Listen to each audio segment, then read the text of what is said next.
Welcome,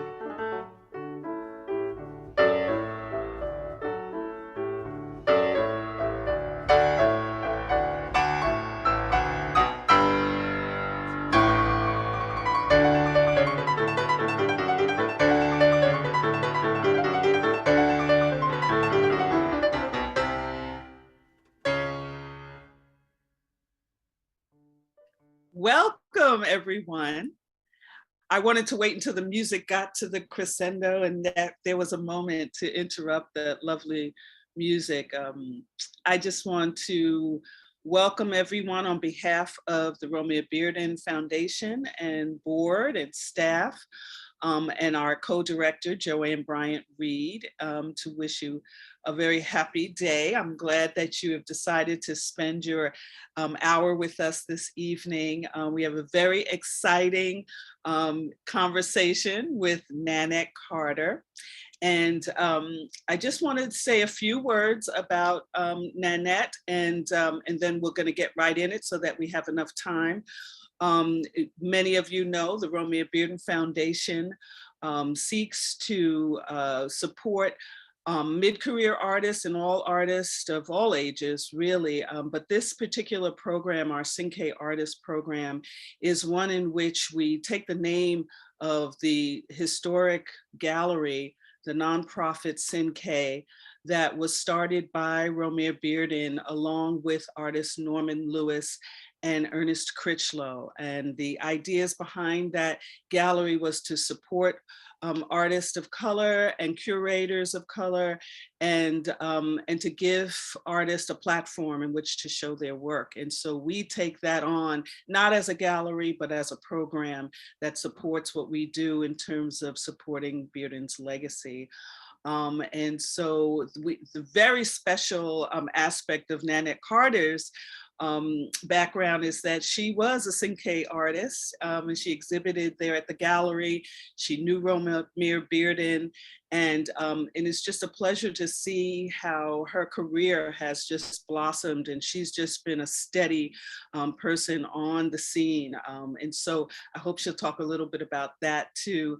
And then, thank you all for being a part of our regular audience, because I know that some of you, I noticed I'm recognizing names, so we'll get right in it. But we will take about 20 minutes to talk with Nanette, and then we have a special film to show that's just going to be about 4 minutes, and then we'll get into some live Q&A. So please hang out for that, and please put your questions in the chat, and so that we can see them. Okay, so Nanette Carter is a visual artist and educator. She taught at Pratt Institute of Art for 20 years and continues to lecture and lead workshops widely. She has enjoyed over 400 solo exhibitions. It's much more than that. What did I say, 445 solo exhibitions. Most recently, a 30-year survey at Nanette Center for Art in Detroit, Michigan. She's now represented by the Barry Campbell Gallery in Chelsea. She's exhibited all over the United States and as far away as Japan, Cuba, Italy, and Syria.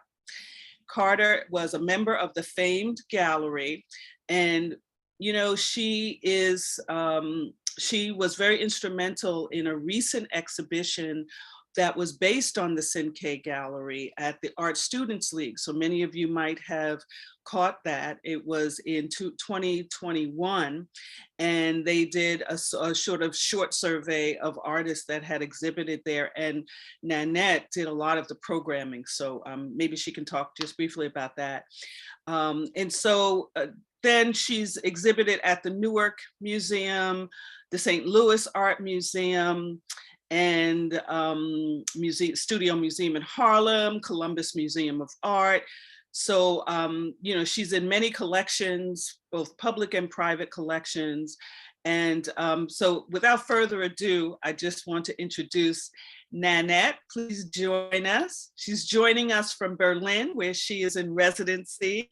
So we're very happy that she could stay up with us at this hour and bring her presentation to us. So Nanette, tell us a little bit about yourself and your art, and a little bit about that residency we see there. We could talk about that later. We have a picture from the residency that we can show. But just tell us a little bit about your just history as an artist. Yeah, I've been making art since I was a wee little one. I love to say that my first studio was on my bed. I grew up in Montclair, New Jersey, and I had a stereo in my room, and I just remember drawing and cutting and doing collaging even back in my elementary school days, and getting so excited about making things, creating things. Mhm, mhm, It was, that ability to just kind of step outside of all that's going on around you.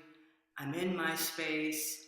It's the same way today. This space that I'm in here in Berlin is absolutely amazing. I've got great walls, as you can see. I've been here for 2 weeks. I've started working already. Um, so it's been my life, and I've enjoyed it. It's what keeps me going. It's what keeps me alive. mhm, mhm, And so it's always been sort of the storytelling around issues of the day. My father was in politics. I think that had a lot to do with it. And so I like to, I'm actually challenged by coming up with these themes that then I'm working in an abstract genre uh, to deal with my themes, to talk about my themes. And this has been the case now for many years. mhm, Um, I'm always, in fact, this piece that you see now, this is one of the works from the series Illumination, the first one, in fact. This was the series that I showed at Cinque in 1985. mhm, And as you can see, some of the same elements are happening as early as the 80s, where I have lots of texture, there's a sense of movement. I think that these forms, I still are dealing with these very large forms in my work. In this particular piece, I think there's a sense of movement, maybe syncopation. And it was really a series based around my travels to Rio de Janeiro mhm, mhm, and seeing the African retention there, which was just really quite illuminating mhm, to see. And of course, the beauty of the landscape. You have Sugarloaf Mountain, which is really almost a stone, a piece of stone, very textured, beautiful beaches and gorgeous people. Music is everywhere. It's a festive feel.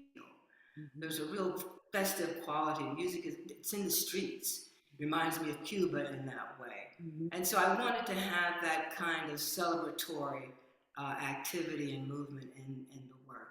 And the series was all again around my visit uh, to South America. Have you always worked with sort of large geometric forms, abstraction, or did you come to that Yeah. later? Geometric, but also primarily, I'd say biomorphic, almost sort of bulbous, cartoon-like kind of shapes. Mhm, Um, but just shapes, yes, and sometimes they do take on a geometric form, but I'd say most of the time they're sort of biomorphic. And I feel like every movement of the line, of the contour of the line, is so important in terms of the story that it's telling and what it's trying to put forth. And also, just, I think it's also this idea of almost mimicking the body, too. Especially the yeah. female body, which of course Mhm, has so many wonderful curves. So mhm, it's sort of blowing that up, blowing, actually, I think stones, different things that we see in nature. mhm, Yeah. mhm, mhm.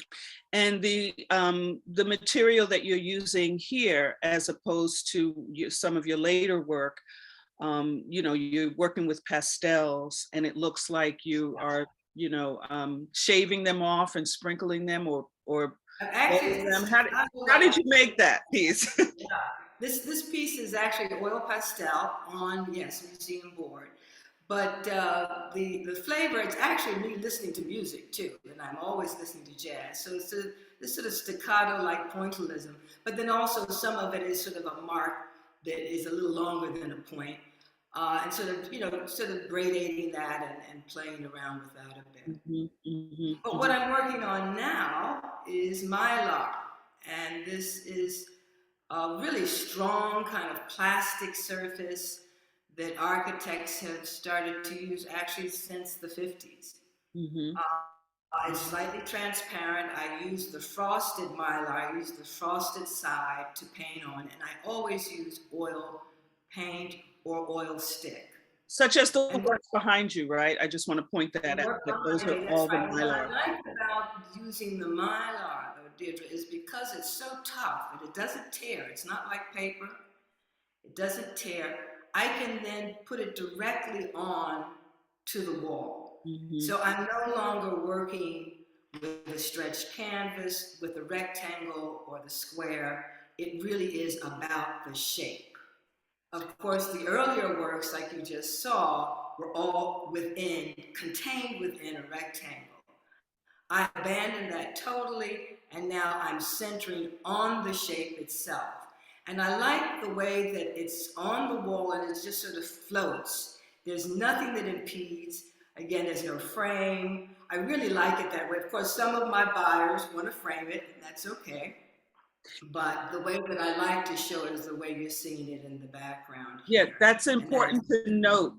That's really important to note when you look at your work, when you look at images, say on your website or elsewhere, you see it within a frame, and you might even assume that it has a frame, right? That it has an end to the paper. But it's very important to know that these are shapes that you've developed, and that you're playing with that negative space that goes in and out of it and around it. So it is important on how it's hung, and how it interacts with the wall and the color of the wall. That's always important. And I would also ask you to just talk a little bit about Mylar, because I think for our audiences, they may not understand. It is paper, a kind of tough plastic paper, but how did you come to using that? I mean, how did you just stumble on that? I mean, some people think of Mylar as, just transparent or translucent paper. Yeah. Yeah. I'll tell you, I can tell you exactly what it was. It was 1984. I went to the Cooper Hewitt Museum. I happened to love Frank Lloyd Wright. And he was showing there along with his students from Taliesin, his school that was in Arizona. And so I went to the show and I was going to see these drawings.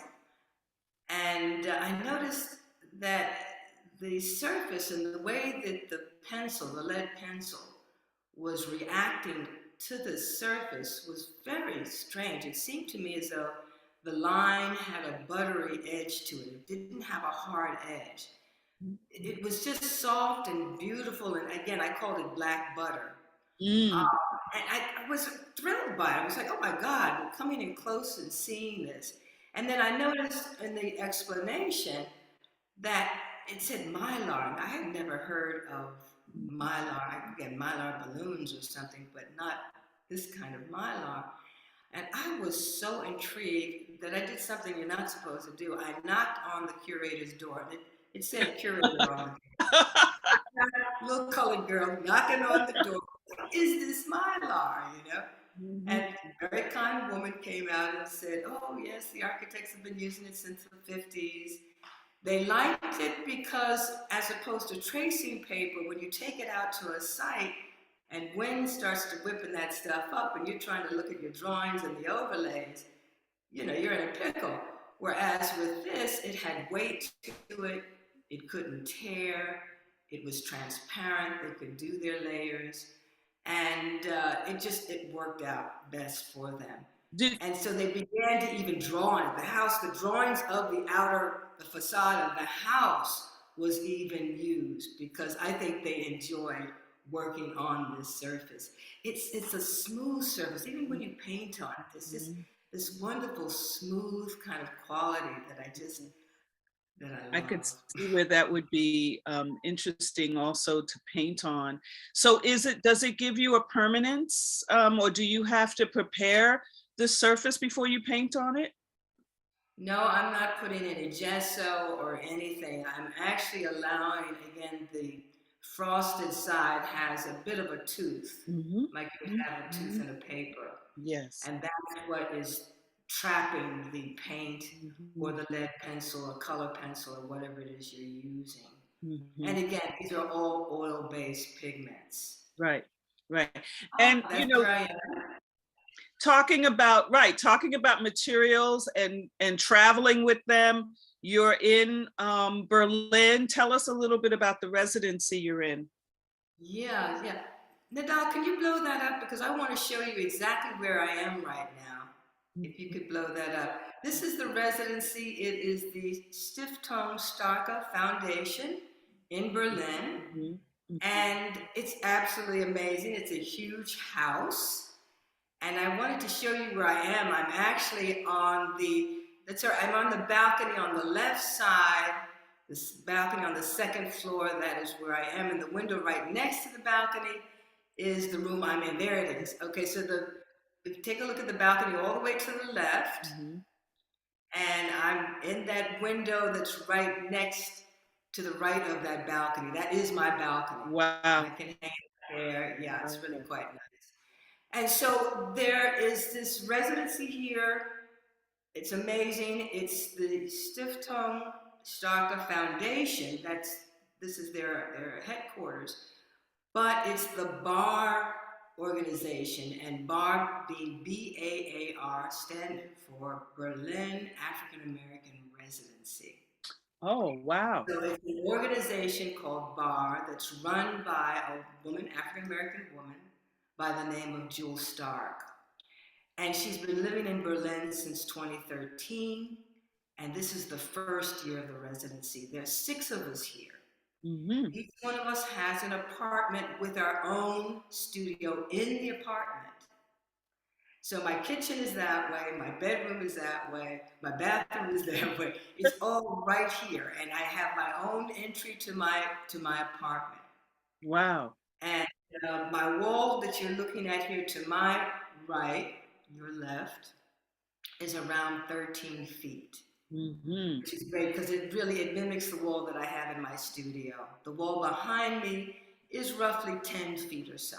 Hmm. And Hmm. then I have some other walls on this side of the room also.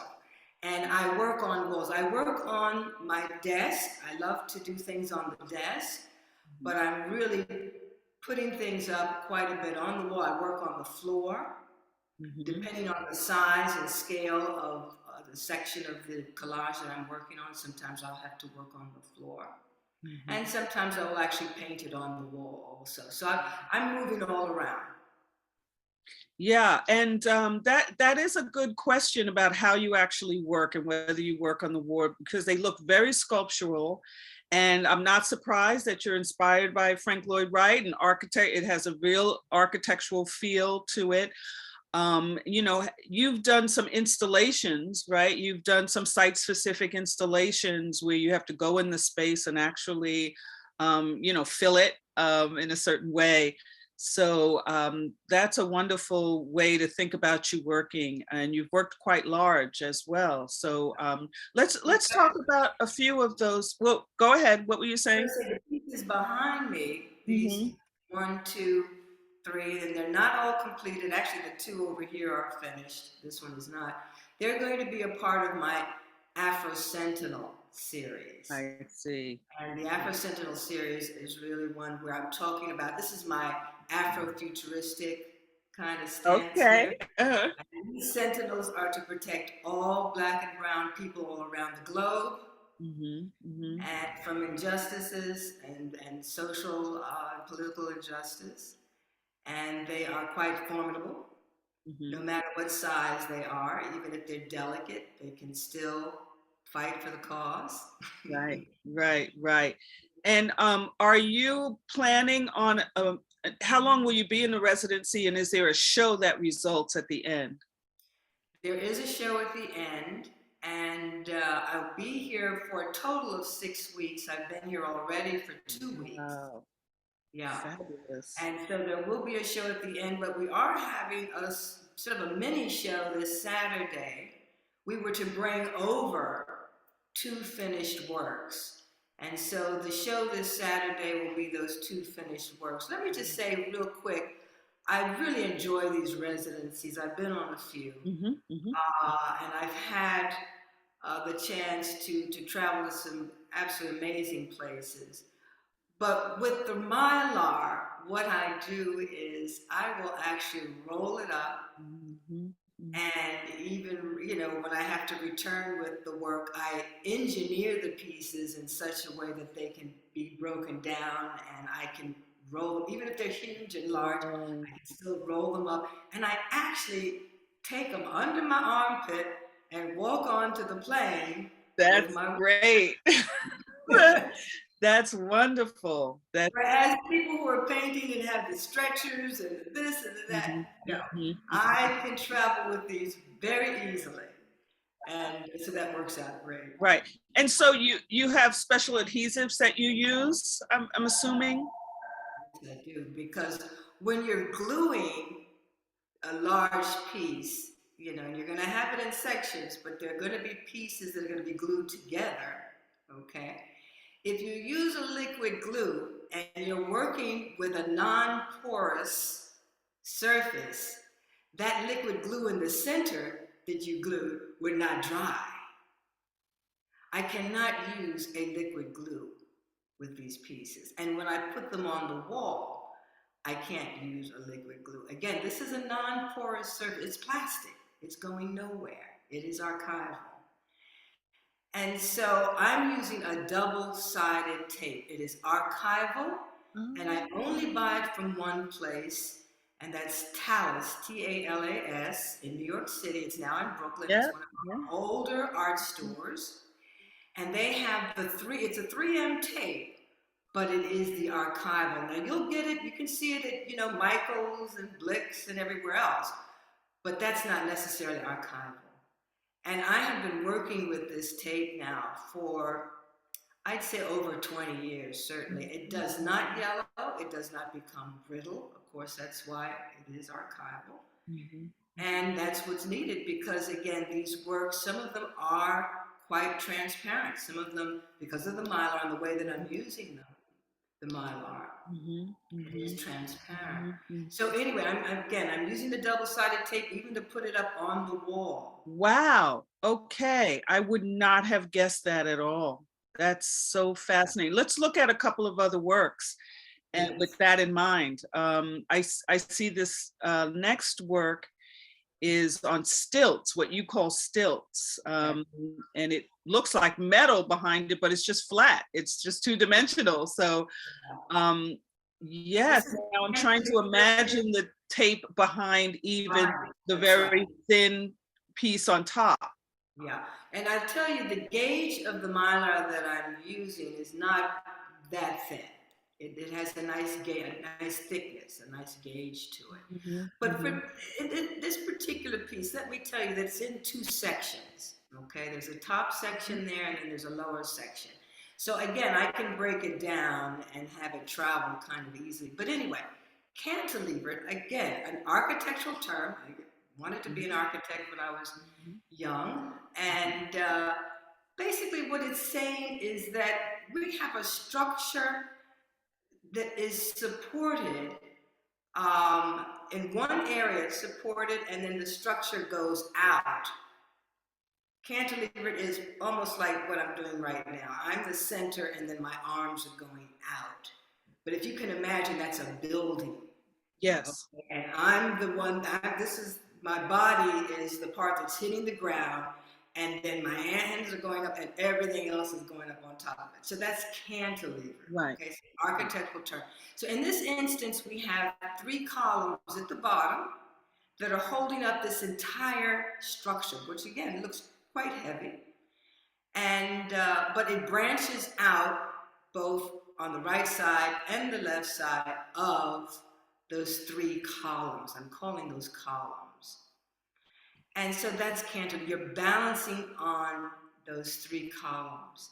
And if you notice, those three columns go all the way up to the top, as though structurally they are what's holding this piece together. Mhm. Now, we'll see these columns, and you'll see these very same ideas when you go underground in the New York subways. You will see I-beams.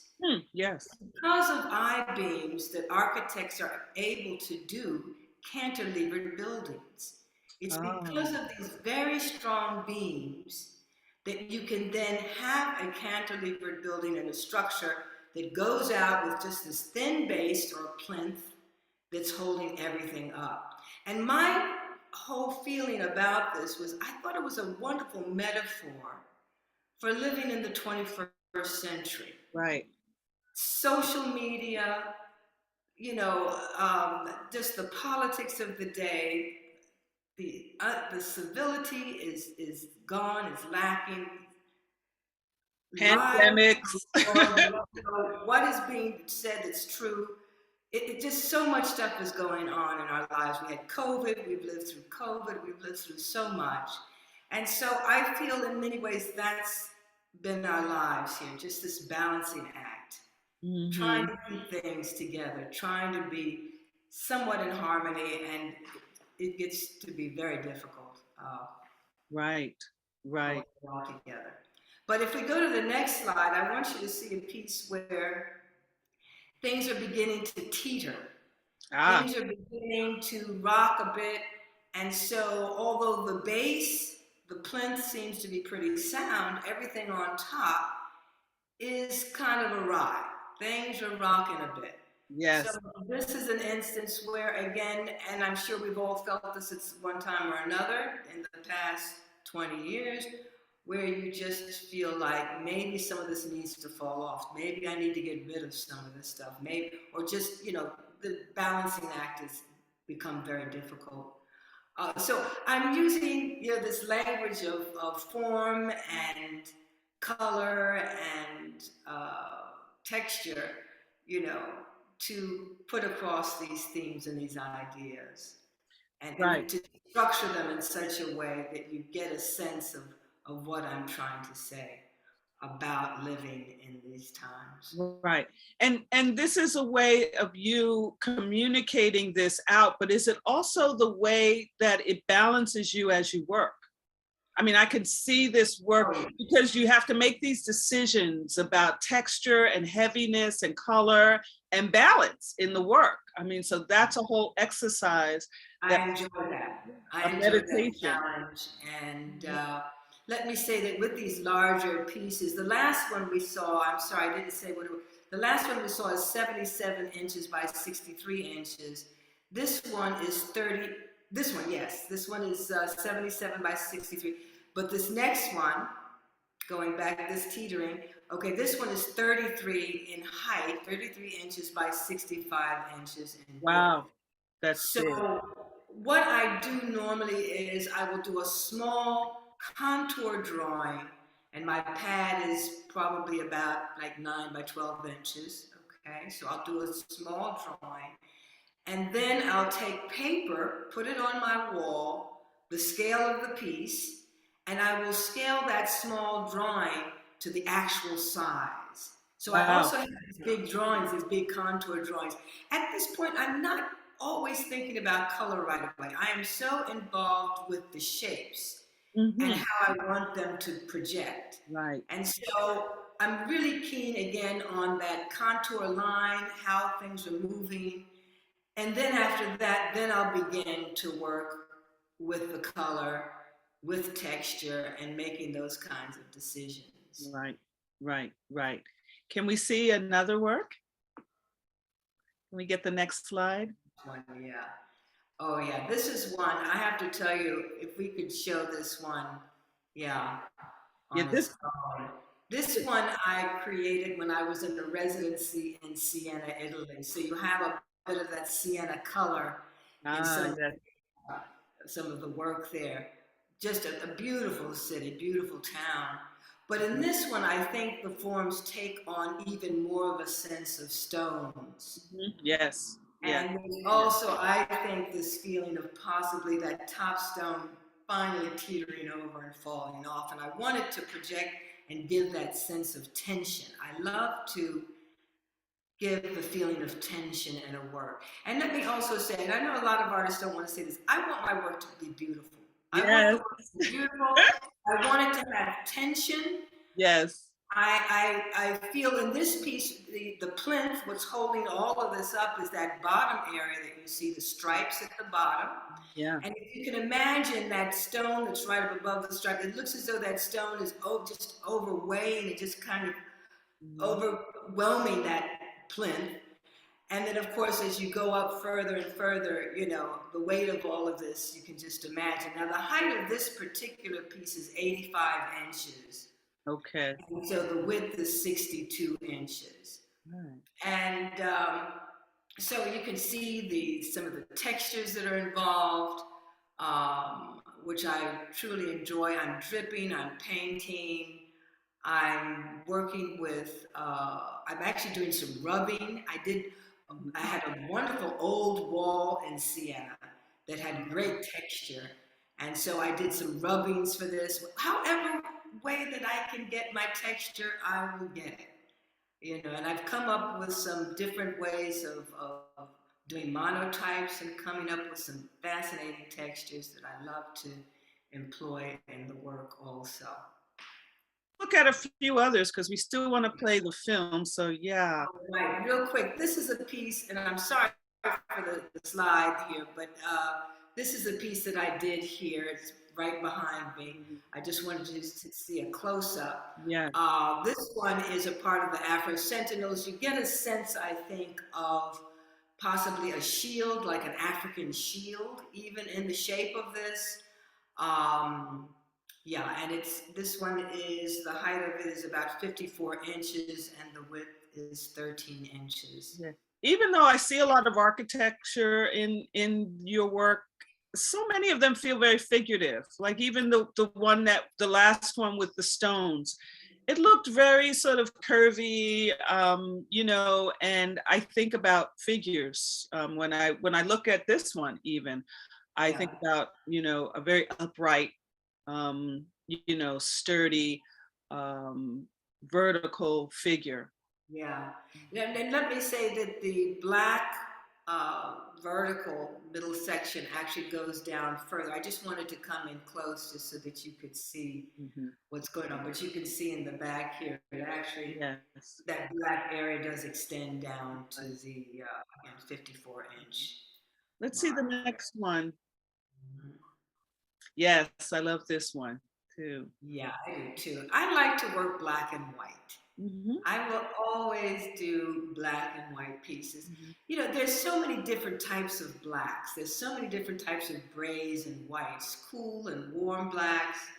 Um, I love working with all the different values. Hmm. And this piece is a gem. This one, this one is actually a smaller work. I have the measurements here. It's 13 inches by 15 inches. And you'll Okay. see that I've placed it on a grid, which of course architects will use also. Right. Right. And I do like using the grid for the smaller pieces. I think it just accentuates that whole idea of this architectural feel, Right. and this idea of planning. And let me Mhm. also say very quickly that with my large works, because I'm on a ladder, I'm on a floor, there's so much that's going on. It's no longer just a tabletop experience. Mhm. I really feel as though I'm building. I don't think collage is really quite the word for these larger pieces. I Mhm. feel like I'm a builder. Uh-huh. And it's also taking care of that need that I've had for years to do architecture. So this is my way of Yes. building. And it's the best way. This is the best way for me. Yeah. Great. Can we see the next slide? And while we look at that, can you just say just a quick word on what it's like being an educator for all of these years, on doing your own work and leading students through to their own visions? How does that work for you? I think that I probably learned just as much from my students as they did from me.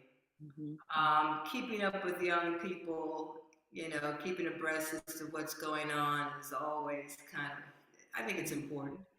Yeah. And, but, I also enjoy the most the one on one.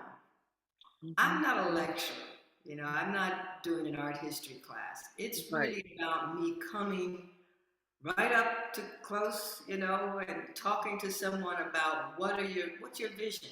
What do Mm-hmm. you want to say? What's going on? What's exciting you? What are Yeah. the materials that you want to use? What's the best way to illuminate your narrative or your theme? That's what really kind of excites me. I can step outside of my own, you know, issues and things that are going on and see how other people are thinking, and hopefully give them some tips and ideas as to how to proceed.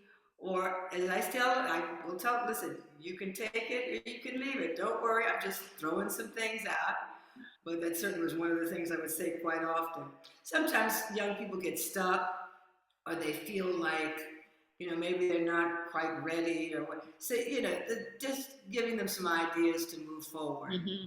Mm-hmm. But again, I really like the one-on-one. I am not a lecturer, you know, and I would always show slides. You know, we had classes that were 6 hours long. These are studio classes. So Mm-hmm. for one day, you meet with a group for 6 hours, and then you meet with that same group for the whole year. Yeah. Wow. So I would show slides of other people who were drawing. I was teaching a drawing class.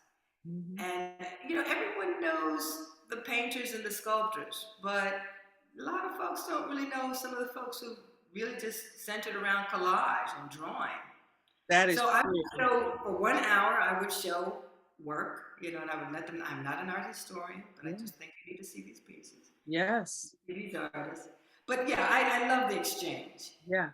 Yeah. And I bet a lot of them probably experiment with Mylar now. You're like the queen of Mylar. So I they am. can't help but you know want to work with that material. I don't know anyone who's worked with it as long as I have, because I've been working with this now since 1996. I stopped working on canvas around 1996, 97.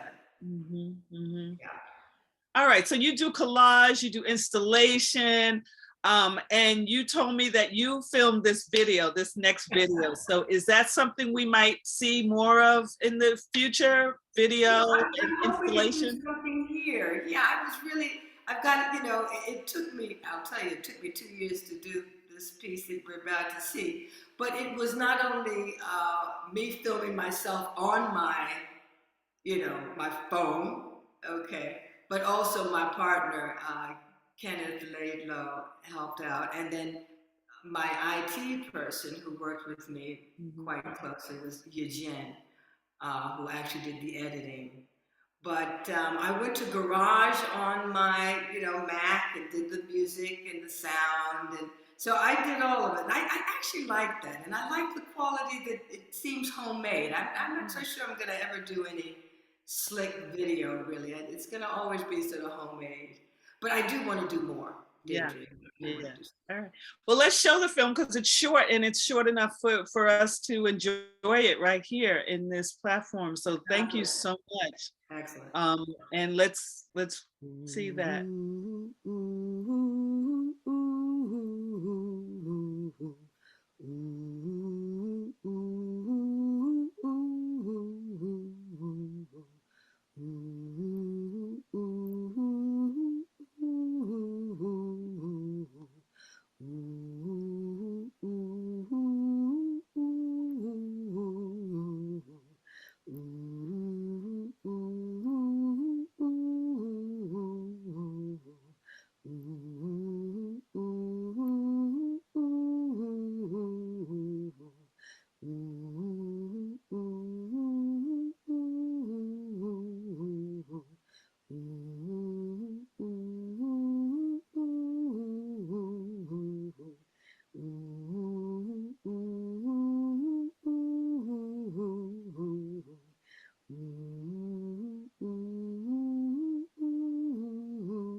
Great. That's wonderful, Nanette. I love that. And I really can imagine what a film animating your pieces would be like. It would be really, That's what I um, think I'm going to do. And you know, it's so interesting. At the beginning, when I do my hair and the first piece goes up, you know, they're caryatids. And yes, this is where you have the architecture where women are holding up the building. You've seen yes, these structures. This is classical, you know, Greek and Roman stuff. But these women would be holding up, they'd be the columns holding up that's the right. building called caryatids. And I thought of Exactly. myself in that way also, you know, Yes, holding yes. up this structure. Right, right. Well, that's wonderful. Well, I just want to thank you. We're going to go to some questions, but I really want to thank you for sitting down and talking with me. I've always loved your work. We dragged a student over, a fellow over to your studio. You're so open, and it was wonderful to really see, so much of the work that you've done over the years. And you were preparing to go to Japan when we went there. And yeah, and that's the other thing is, when you talk about bearing, these works and ideas, you have been in the business for so very long. So I want to thank you for just representing Black women and representing people who work in two-dimensionality and, abstraction. Because as we know with art, it goes in and out. The flavors of the day go in and out, and you have been a steady constant presence in work. So let me see, I don't want to leave some time for questions. I see one question in the Q&A, and this is from Sarah Drake. She said she doesn't have a question. I know Sarah, she's a teaching artist, but she said she wanted to thank you for your time and knowledge. She's a collage artist, and just this morning she was wondering about trying a new material and what it would be. I can't wait to go and try Mylar and archival tape. So you've already helped an artist. And then we have another question from our friend Ellie Tweedy, who wants you to talk a little bit more about Cinque, the Cinque Gallery. That is something that we absolutely want you to talk a little bit about your experience in Cinque. Yeah, and I do know Ellie. Hello, Ellie. Cinque, at the time that I had sort of discovered the place, and I'm trying to recall, it may have been Bill Hudson. Oh gosh, and Bill Hudson just passed. This is Mhm, mhm, a mhm. fantastic, brilliant artist who was my mentor, one of my mentors.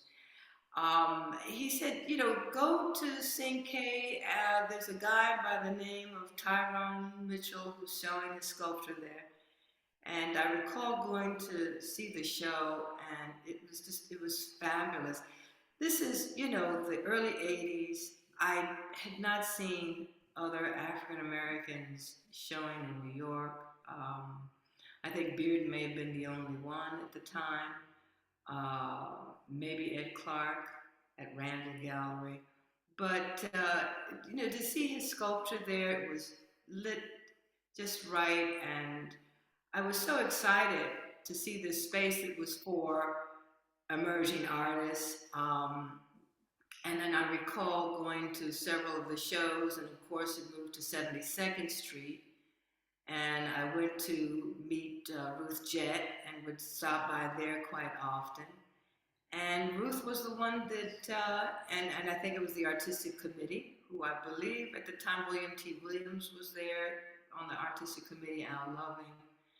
And they asked me to exhibit there, which was fantastic. Mm-hmm. I had just left a gallery myself. It was heartbreaking. It was an ugly situation. So I fell into the arms of Cinque, and it was most welcoming, and had a fabulous time. I met other artists while I would go to the openings. That was the other thing, the gathering of artists, writers, Black thinkers, musicians were coming through to see the shows there. It was a wonderful place to network.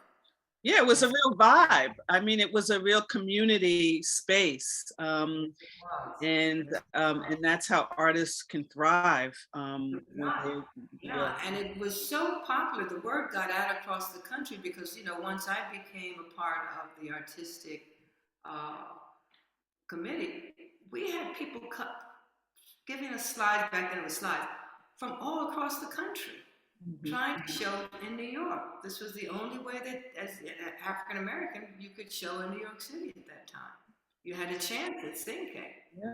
Yeah. And how did those shows come together? Did artists actually install the work themselves? No, many times the artistic committee. I know I installed a couple of shows mm-hmm. when I was on the artistic committee. Yep. Mm-hmm. Yeah. No, I think Ruth Jett helped out sometimes. It was different people. Mm-hmm. Whoever the curator might be mm-hmm. would also, install. Mm-hmm. Mm-hmm.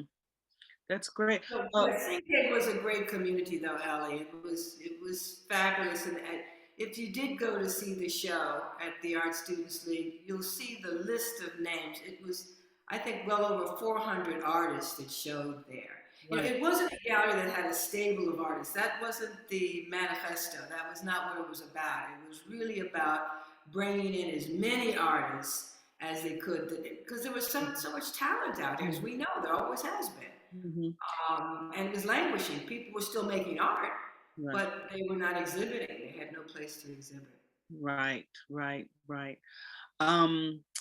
Yeah, and I know that Beverly Buchanan exhibited there. I think even Cole, what's his name? The artist Cole. We recently, Susan Stedman, I think many of you might know her on this call, has been doing some research, and she curated the exhibition at the Art Students League, and she's been covering, she had that whole long list of artists who had exhibited there. I think it was some 300 plus artists, so that's a great history there.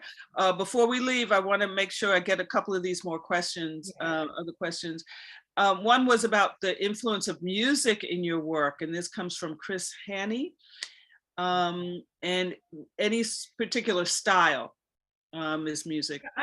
I'm listening primarily to jazz. Mm-hmm. I will listen to some R&B. In fact, I will stop and dance. Mm-hmm. Okay. While I'm working, if the music is good, I'll get out and dance. The work, I think, has a sense of rhythm and syncopation. I'm sure it's due to my jazz. And I will listen to some classical music. I like Bach in particular. Mhm. But it's primarily jazz and R&B. Mhm. Mhm. Mhm. Yeah, And I like Afrobeat too. I like some African music, baobab. Oh my God. Afrobeat. Oh yeah. Uh-huh. Oh yeah. Oh, A good. great mix. So I'm moving and grooving, and so of course some of those shapes are going to do the same thing. Mhm. Mhm. I'm having fun. I enjoy myself. Right, right. We have a number of people just saying bravo. Nanette, one's from Sydney Kai. Much Ah, that's a dear respect. friend. You got a community on here of people saying hi. But also, let's see, I don't want to miss anything. We got a question here from our friend Rich Blint. He says, brilliant exchange. I wonder if you could speak about the difference between making one's work beautiful rather than decorative. And could you speak about the relationship between movement and weight, especially in the last piece? Yeah. You know, decorative art can be beautiful too now. I don't Mhm, have any mhm. issues with decorative art. No, no. You know, there's something about certain musicians, and I'm going to tell you, I think I gravitate to musicians that have this sense of mystery and almost magic. Mhm. Thelonious Monk, Cecil Taylor. I mean, Coltrane, just the spiritual quality of the music. And I think that I really want the work to have that flavor also, the flavor of, what should I say, you know, color, beauty. There's a harmony, but there's also a discord, and discord can also have a beautiful presentation to it. It can also be quite beautiful. Mhm. Tension can be quite beautiful, Mhm. the Mhm. strength of it. Um, and so the last piece that I showed, what was the last part of Richard's The question? last piece I think was destabilization, Oh, destabilizing. If we could just show that. that's the recent series. Yes, indeed. That's a Mhm. recent series. Um, it's interesting. My work in the last 20 years has been dealing with this idea of balance and imbalance. And I feel that destabilizing really, oh my gosh, it really talks about just the mindset, sort of a collective consciousness right now. I think everybody is feeling destabilized. The question of democracy, is this going to work? What is happening to our country? This idea of people shifting perspectives. At one minute, you've got a two-term black president by the name of Barack Hussein Obama, and then what follows is a Donald Trump. That's destabilizing. Mhm. That's shifted. The country has shifted perspectives. I have another series that I just started called Shifting Perspectives. So I end up, in many ways, documenting, and I think all artists do this, documenting sort of the period that I live in. I can't help but deal with what I know and what I experience at the Mhm. moment, what's going on here. But I think that I can push this and say that it is a collective uh, situation. I'm not alone in this. This Mhm. is something that's being felt, I think, globally. Yeah. So Yeah. this destabilizing, again, it looks as though things could teeter off again. But you have these. I love stripes. First of all, stripes that are, Mhm. you know, vertical give the sense of strength, but it doesn't necessarily mean that it's going to be, strong enough to hold up all of this craziness. Mhm. Mhm. Mhm. Um, and there's some craziness going around. I just want them to indict Donald Trump. I want to see him put behind bars like you see in this piece. Okay. No more.